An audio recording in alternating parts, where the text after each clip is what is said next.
देखिए संस्कृत का लेसन 4 है जिसका नाम है संस्कृत साहित्य लेखिका, मतलब संस्कृत साहित्य में लेखिका। लेखिका लेखक का स्त्रीलिंग रूप होता है। तो इस चैप्टर में आपको मेनली संस्कृत साहित्य में जो लेखिका थी उनके विषय में आपको थोड़ा सा पढ़ना है। तो देखिए क्या बोला जा रहा है चैप्टर, तो मेरे साथ आप लोग भी बोलिएगा। चलिए स्टार्ट किया जाए, बोलिए। समाजस्य यान पुरुषे नारीभिस्य चलती। इसका हिंदी क्या हो जाएगा, देखिए समाज, और सिया का हिंदी आपको क्या बताए थे, का। समाज का यान मतलब होता है गाड़ी, यान मतलब गाड़ी। समाज का गाड़ी पुरुष और नारी दोनों से चलता है। समझ में आया? समाज का नारी पुरुष और नारी दोनों से चलता है ना। जितना महत्व पुरुष का होता है समाज में, उतना ही महत्व किसका होता है, नारी का होता है, स्त्री का होता है। तो वही यहाँ पे पहला सेंटेंस में कहा गया कि समाज का गाड़ी पुरुष और स्त्री यानी कि नारी दोनों से चलता है। हो जाएगा यहाँ तक में। फिर देखिए अगला लाइन में क्या बोल रहा है, बोलिए मेरे साथ। साहित्ये अपि उभयो समानम महत्वम अधुना सर्वभाषासु साहित्य रचनायां स्त्रियो अपि तत्परा सन्ति यशस्य लभ्यन्ते। हो गया। अब फिर इसको देखिए क्या बोल रहा है। साहित्य अपि, अपि मतलब क्या होता है, अपि मतलब संस्कृत में होता है भी। अपि मतलब भी। तो साहित्य, अब जहाँ पे एक आर लग गया आपको पता है वहाँ का हिंदी क्या हो जाएगा, में। यानी कि साहित्य में भी। उभयो मतलब क्या होता है, उभय मतलब दोनों। बोलते हैं ना कि मेढक उभयचर जानवर है, वो थल में भी रहता है जल में भी रहता है। तो उभय मतलब क्या होता है, दो। तो साहित्य में भी दोनों का समान महत्व है। आया समझ में? फिर देखिए उसके बाद क्या कहा जा रहा है।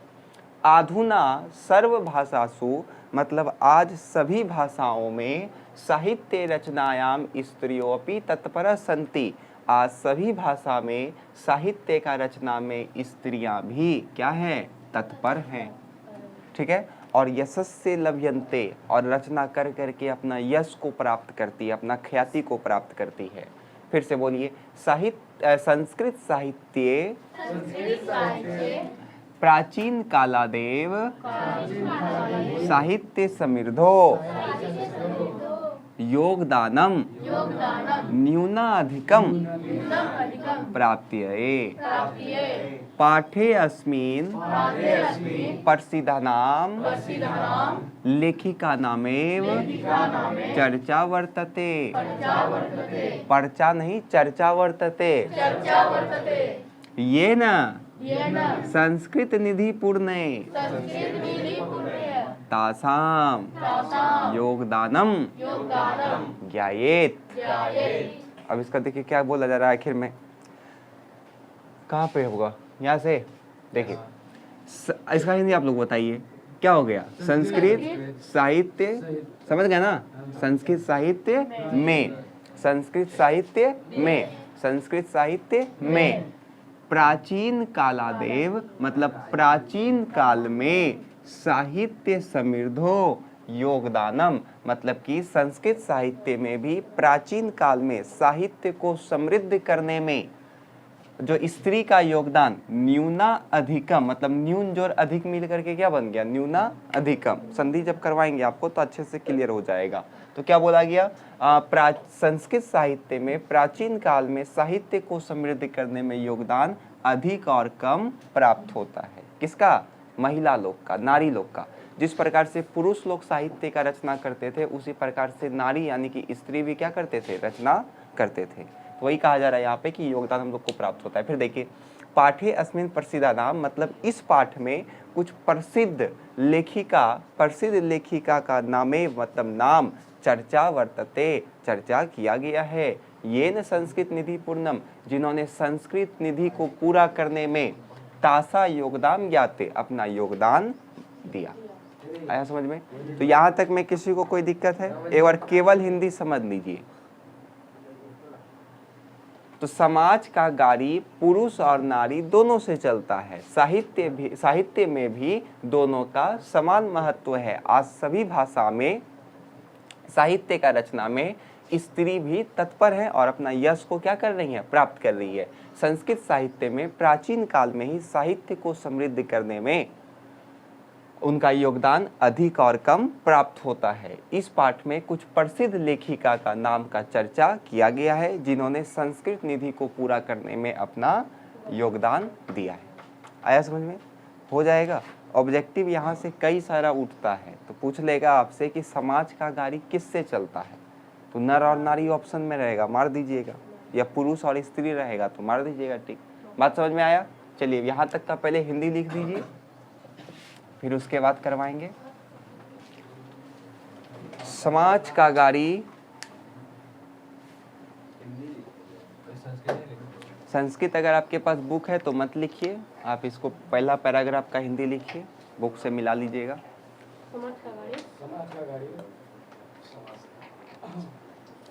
पुरुष और स्त्री दोनों से चलती है।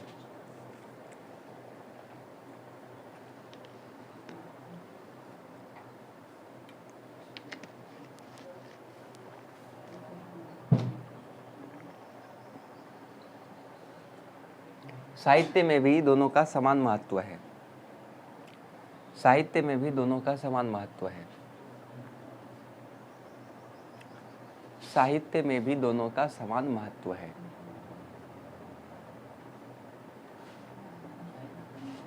साहित्य में भी दोनों का समान महत्व है।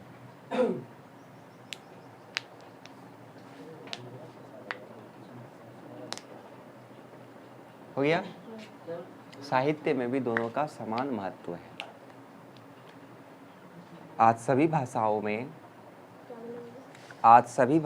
में साहित्य के रचना में, आज सभी भाषाओं में साहित्य के रचना में, हाँ, साहित्य के रचना में स्त्रियां भी तत्पर हैं। साहित्य के रचना में स्त्रियां भी, साहित्य के रचना में स्त्रियां भी तत्पर हैं, तत्पर हैं। संस्कृत साहित्य में भी, संस्कृत साहित्य में प्राचीन काल में, संस्कृत साहित्य में प्राचीन काल में संस्कृत साहित्य में क्या बोले? बोले संस्कृत साहित्य में, संस्कृत साहित्य में तत्पर है। तत्पर है, उसके बाद संस्कृत साहित्य में, संस्कृत साहित्य में उसका कुछ बोले कहाँ थे? संस्कृत साहित्य में प्राचीन काल में प्राचीन काल में साहित्य को समृद्ध करने में उनका योगदान कम और ज़्यादा है, कम और ज़्यादा प्राप्त होता है, कम और ज़्यादा प्राप्त होता है, उनका योगदान कम और ज़्यादा प्राप्त होता है। हो गया? कम और ज़्यादा प्राप्त होता है।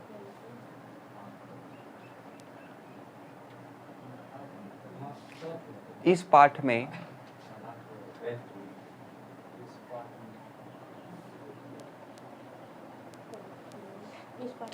पाठ में प्रसिद्ध लेखिका का नाम का चर्चा है।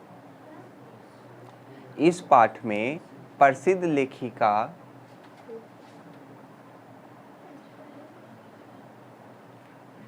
के नाम का चर्चा है जिन्होंने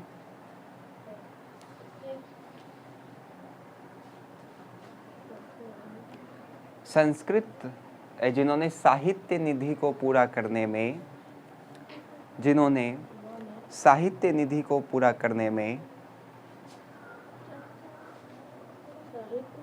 साहित्य निधि को पूरा करने में योगदान दिया, योगदान दिया, पूरा करने में योगदान दिया। हो गया?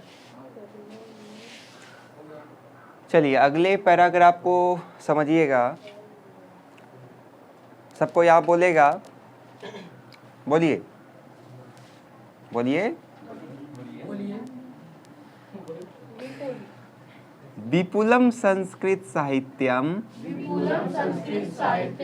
विभिन्ने कविभिः शास्त्रकार्यस्य संवर्धितम् वैदिक कालारंभे शास्त्राणां काव्यस्य रचने संरक्षणे च यथा पुरुषा दत्तचिता अभवन् तथैव स्त्रियो अपि दत्तवधना प्राप्यन्ते। वैदिक युगे मंत्राणाम दर्शक न केवल ऋषय प्रत्युत ऋषिका अपि सन्ति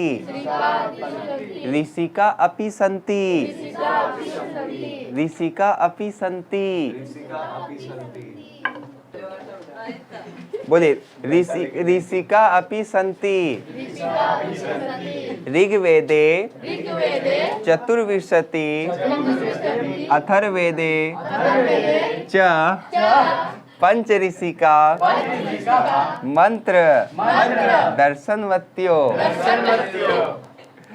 निर्दिश्यन्ते यथा यमी अपाला उर्वशी इंद्राणी वांगम्भृणी इत्यादि। जो जितना जोर से बोला उसी से भी बोलवाएंगे। चलिए देखिए,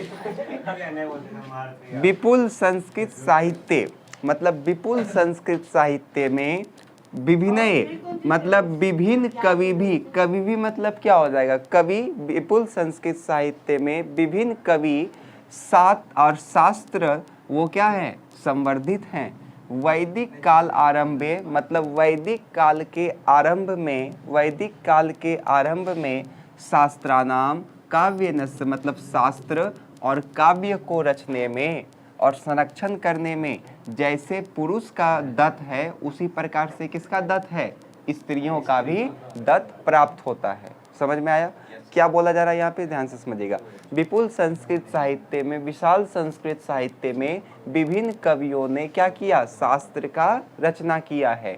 वैदिक काल के आरंभ में आपको पता है वेद कितने हैं? चार। कौन कौन सा है? यजुर्वेद, अथर्ववेद, सामवेद और ऋग्वेद। यही है ना? वेद कितने हैं? चार वेद है। कौन कौन सा वेद है? कौन कौन सा वेद है बताइए आप? सामवेद। इसको बोले भैया लिखना बंद कर। कॉपी आपका आप ही को चलाएंगे। कितना वेद है? हाँ बताइए।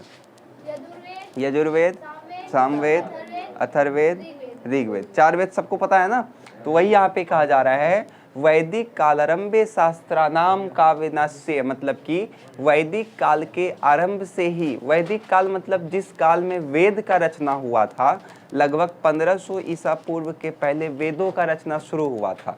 1500 से लेकर के 1000 ईसा पूर्व तक में आपका ऋग्वेद का रचना हुआ था और 1000 ईसा पूर्व से लगभग 600 ईसा पूर्व तक में जो अन्य 3 वेद था उसका रचना हुआ था। तो इस युग के आरंभ से ही काव्यों का रचना और संरक्षण में जिस प्रकार से पुरुष का दत्त था उसी प्रकार से किसका दत्त था? स्त्री का भी दत्त था। मतलब दोनों का योगदान क्या था उसमें देखने को मिलता है। फिर देखिए बोला जा रहा है वैदिक युगे मंत्रनाम दर्शक न केवल ऋषि अपितु ऋषिका अपि सन्ति। देखिए ऋषिका का स्त्रीलिंग क्या ऋषि का स्त्रीलिंग क्या होता है? ऋषिका। ये सब याद रखना है आपको। तो क्या हो जाएगा वैदिक युगे यानी कि वैदिक युग में, वैदिक युगे यानी कि वैदिक युग में मंत्र का दर्शन ना केवल ऋषि करते थे बल्कि उनकी मतलब ऋषिका जो होती थी वो भी करती थी। ऋग्वेदे चतुर्विंशति मतलब ऋग्वेद में 24 कितना 24। अथर्ववेदे 5 अथर्ववेद में कितना 5। ऋग्वेद में 24 और अथर्ववेद में 5 ऋषिका का मंत्र दर्शन हम लोगों को प्राप्त होता है। जैसे पहला नाम है यमी, दूसरा अपाला, उर्वशी, इंद्राणी और वांगांबरिणी। आया समझ में? किसी को कोई दिक्कत यहाँ तक में? पूछेगा एग्जाम में कि ऋग्वेद में कितना ऋषिका का वर्णन है? 24। ऋग्वेदे चतुर्विंशति। अथर्ववेद में कितना है? 5। कौन कौन है वो? यमी, अपाला, उर्वशी, इंद्राणी, वांगांबरिणी। हो जाएगा? एक बार फिर से बोले, याद हो जाएगा। यमी, अपाला, उर्वशी, इंद्राणी, वांगांबरिणी। यमी, अपाला, उर्वशी, इंद्राणी और वांगांबरिणी। याद हुआ? 5 नाम याद हुआ सबको?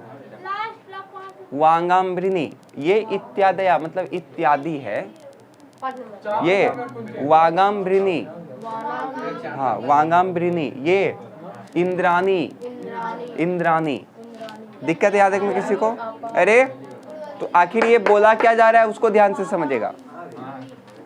इसमें कहा जा रहा था कि विपुल संस्कृत साहित्य में विभिन्न कवियों ने क्या किया? शास्त्रों का रचना किया है। वैदिक काल के आरंभ से ही शास्त्र का रचना जिस प्रकार से पुरुष ने किया था उसी प्रकार से किसने किया था? तो स्त्री ने भी किया था। उसके बाद कहा जा रहा है इसमें कि वैदिक युग में ना केवल ऋषि लोग मंत्र का दर्शन करते थे बल्कि ऋषिका लोग भी करते थे। हो जाएगा? जैसे ऋग्वेद में कितना स्त्री का वर्णन है? तो 24 गो है। और अथर्ववेद में कितना? 5 गो। कौन कौन है? तो यमी, अपाला, उर्वशी, वांगांबरिणी और इंद्राणी। समझ में आया? चलिए अब लिखिए।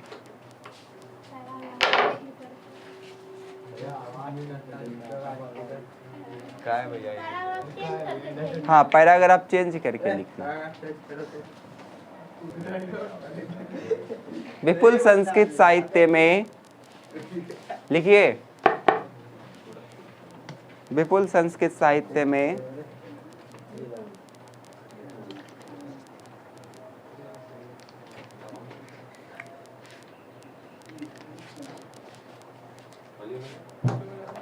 तीन बार बोल।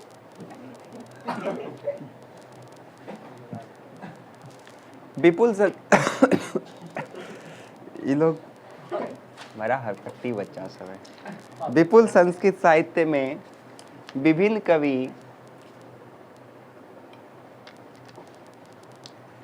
कवियों के शास्त्र संवर्धित हैं।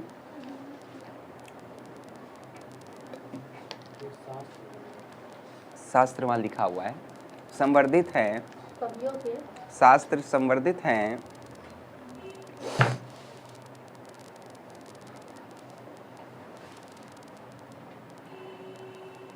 वैदिक काल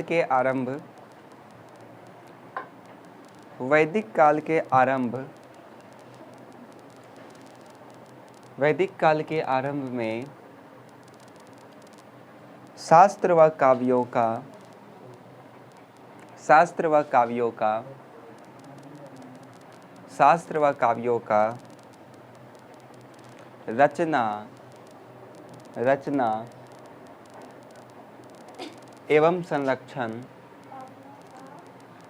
का रचना एवं संरक्षण में जैसे पुरुषों का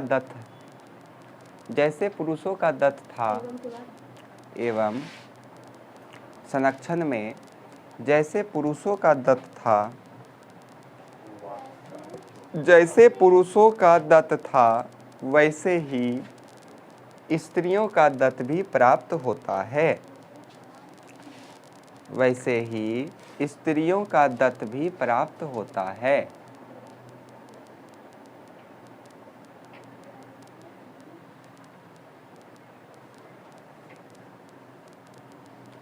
वैदिक युग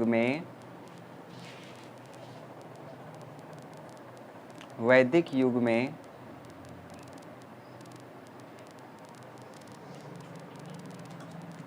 मंत्रों का दर्शन ना केवल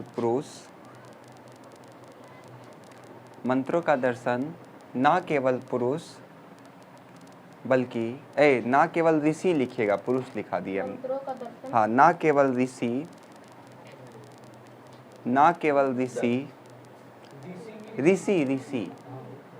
बल्कि ऋषि का भी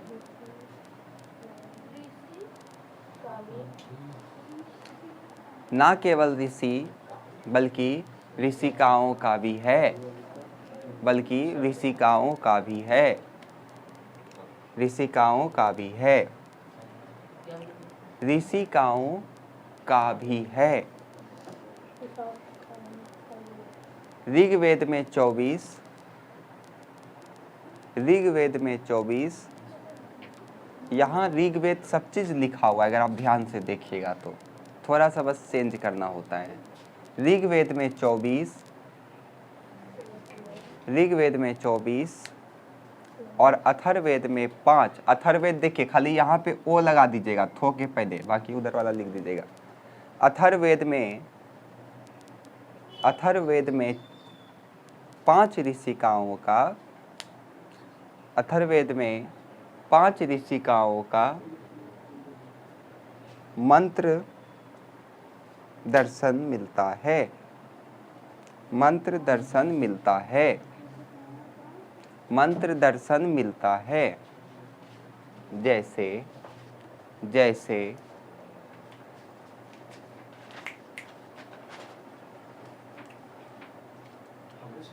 जैसे यमी, अपाला, उर्वशी, इंद्राणी, यहाँ पे है, लेते आइए। यमी, अपाला, उर्वशी, इंद्राणी, वांगाम्भृणी, वांगाम्भृणी इत्यादि, वांगाम्भृणी इत्यादि।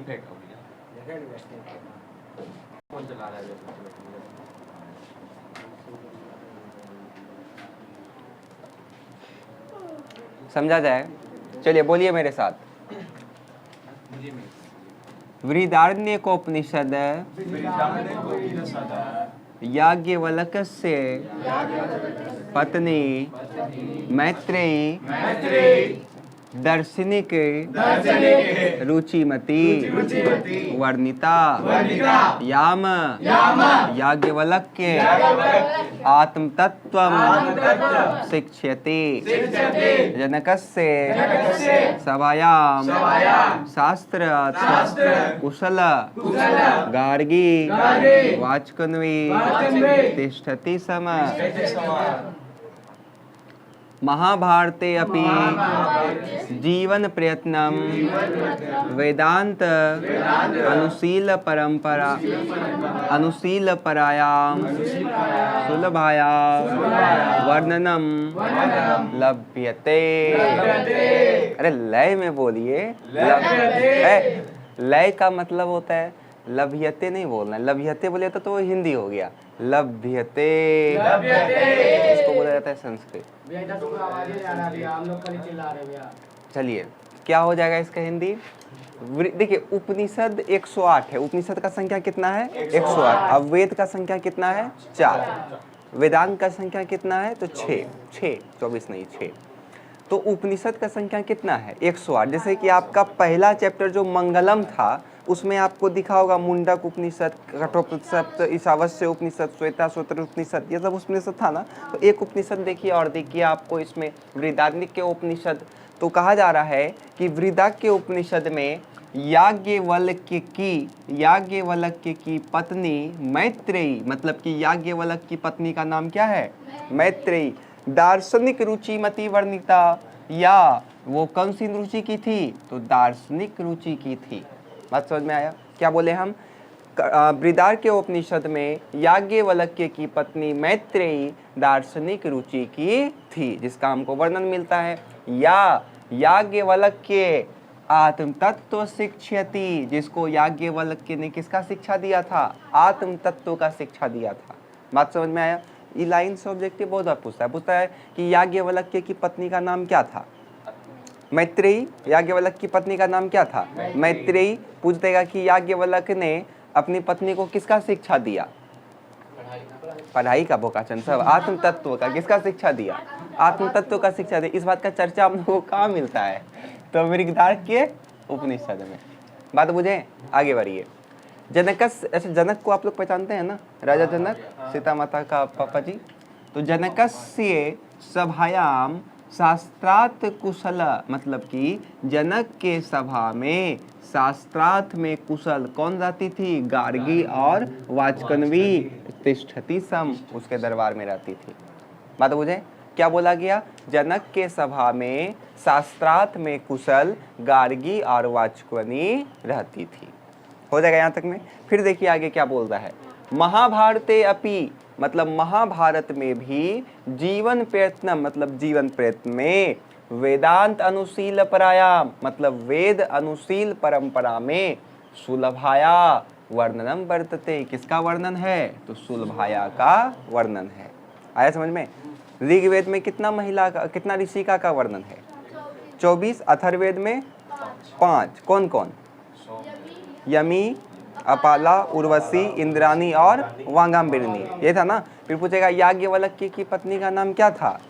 मैत्रेयी। याज्ञवल्क्य ने अपनी पत्नी को किस चीज का शिक्षा दिया था?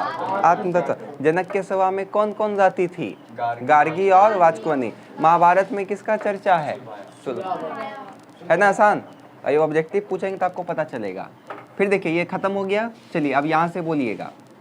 लौकिक संस्कृत साहित्य प्रायेण 40 कवित्रीणाम सार्धशतम पदानि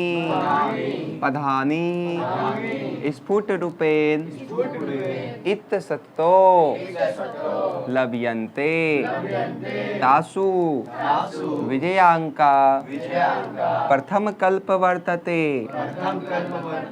स च श्याम वर्ण दिशिति पदेन तेन स्फुट भवति।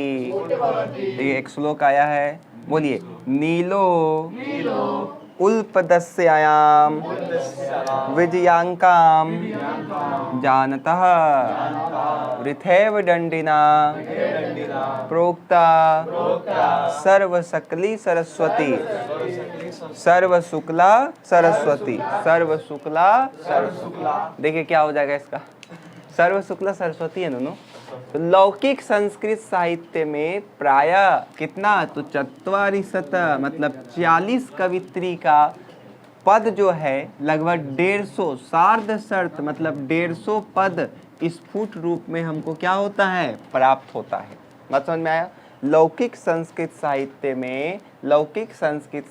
में प्रायः 40 कवित्री का 150 से अधिक जो पद है वो स्फुट रूप में हमको प्राप्त होता है। तासु जिसमें विजयांका प्रथम कल्प प्राप्त वर्तते जिसमें विजयांका का प्रथम कल्प है। बात समझ में आया? फिर देखिए क्या बोला जा रहा है।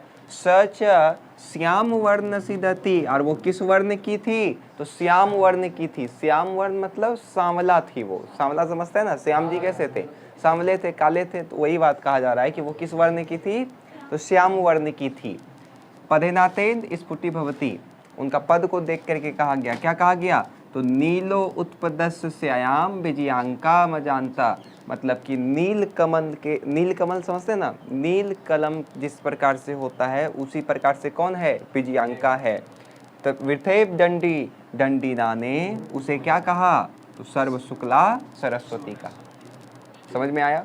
कहा जा रहा है कि लौकिक संस्कृत साहित्य में लगभग 40 से ज़्यादा कवित्री का 150 से भी अधिक पद जो है रचना जो है वो हमको देखने को मिलता है, जिसमें से विजयांका का प्रथम कल्प है। विजयांका श्याम वर्ण की थी मतलब सांवली थी। वो उनका इतना अच्छा रचना होता था कि जो दंडी थी उन्होंने उसको कहा कि ये सर्व शुक्ला सरस्वती है, नील कमल के समान है। ये आया समझ में? तो ऑब्जेक्टिव कई सारा इससे बन जाएगा आप लोग का। जैसे पूछेगा कि बताइए विजयांका को सर्व शुक्ला सरस्वती किसने कहा?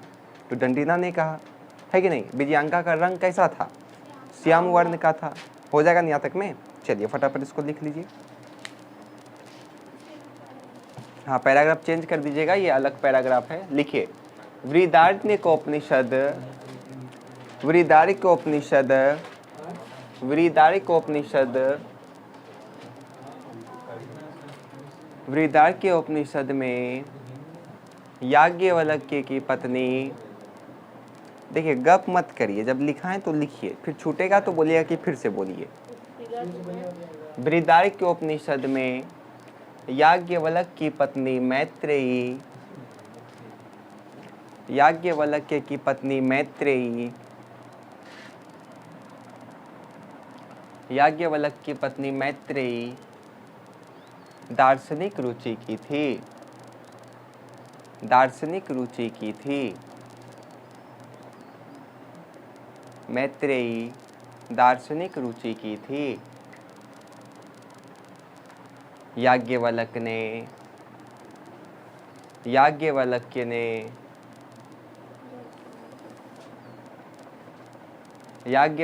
ने उसे आत्म तत्व का शिक्षा दिया।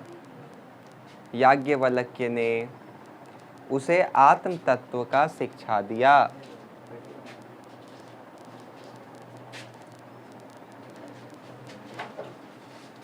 जनक के सभा में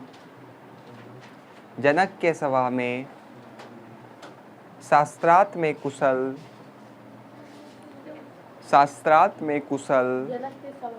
जनक के सभा में शास्त्रार्थ में कुशल गार्गी और वाचक्वनी रहती थी। कुशल जनक के सभा में शास्त्रार्थ में कुशल गार्गी और वाचक्वनी रहती थी। गार्गी और वाचक्वनी रहती थी।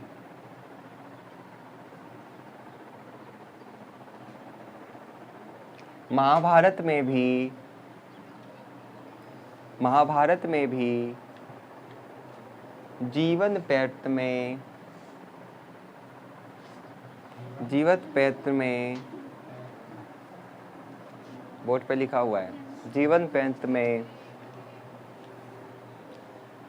वेद अनुशील परंपरा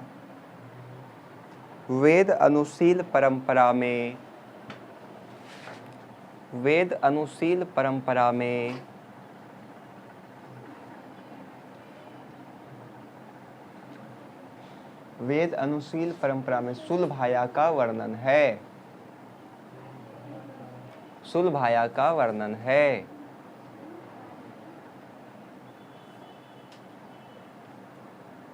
चलिए अगला पैराग्राफ का है ये, लाइन चेंज कर दीजिए। लौकिक संस्कृत साहित्य में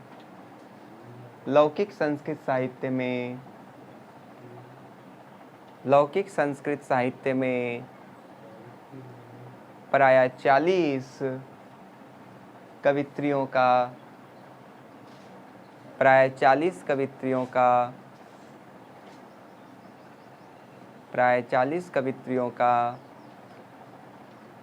150 से अधिक स्फोट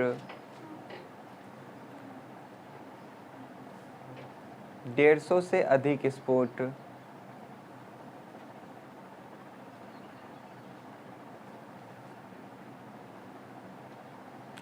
से अधिक स्फोट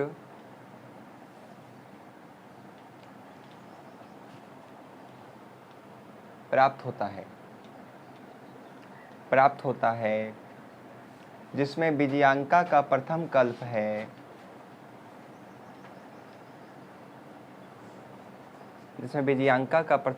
है, वह श्याम वर्ण की थी।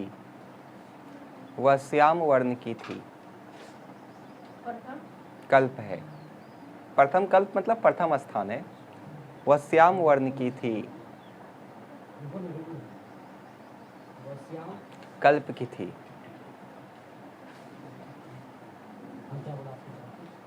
हो गया? लाइन चेंज करिए, पैराग्राफ चेंज करके लिखिए श्लोक का। नील कमल के समान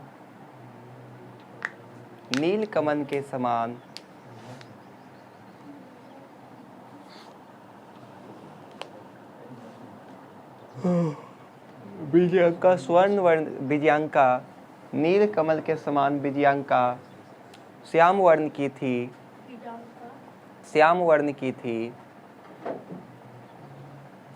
विजयांका श्याम वर्ण की थी।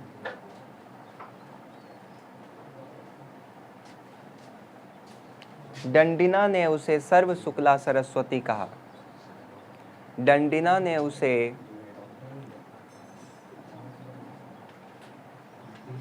डंडीना ने उसे सर्व शुक्ला सरस्वती कहा।